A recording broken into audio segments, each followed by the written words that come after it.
জাতীয় সঙ্গীতের মধ্য দিয়ে সৌদি আরবের বাংলাদেশ দূতাবাসে যথাযোগ্য মর্যাদায় উদযাপন করা হয়েছে মহান স্বাধীনতা দিবস। স্থানীয় সময় সকালে দূতাবাস প্রাঙ্গণে জাতীয় পতাকা উত্তোলন করেন দেশটিতে নিযুক্ত বাংলাদেশের রাষ্ট্রদূত মোহাম্মদ দেলোয়ার হোসেন।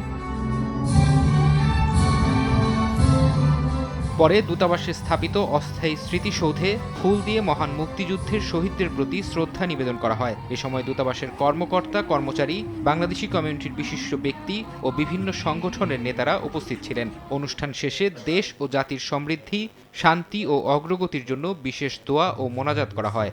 তাদের প্রত্যেকটা স্মৃতির প্রতি গভীর শ্রদ্ধা জ্ঞাপন করছি। মহান স্বাধীনতা দিবস উপলক্ষে মালদ্বীপের বাংলাদেশ দূতাবাসেও ছিল নানা আয়োজন।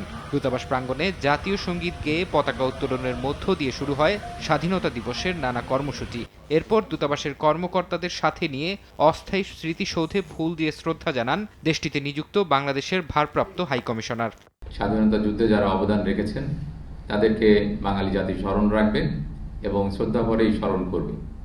আজকের এই দিনে সেই বাংলাদেশ সৃষ্টিতে যারা জীবন দান করেছেন এবং অকুতোভয়ে যে লড়াই যারা চালিয়েছেন, যারা জীবিত রয়েছেন, সে সকল মুক্তিযোদ্ধাদের যারা মৃত বা নিহত হয়েছেন তাদের রুহের আত্মার মাগফিরাত করছি, কামনা করছি এবং একই সাথে যারা জীবিত আছেন তাদের দীর্ঘায়ু কামনা করছি।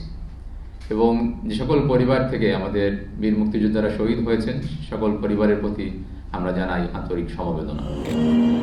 বিভিন্ন দেশের মতো কুয়েতেও বাংলাদেশ দূতাবাসের উদ্যোগে মহান স্বাধীনতা দিবস উদযাপিত হয়েছে। স্থানীয় সময় সকালে জাতীয় পতাকা উত্তোলনের মধ্য দিয়ে দিনের কর্মসূচি শুরু হয়। পরে আলোচনা সভায় বক্তব্য রাখেন বক্তারা। ফরহাদ চৌধুরী, সময় সংবাদ।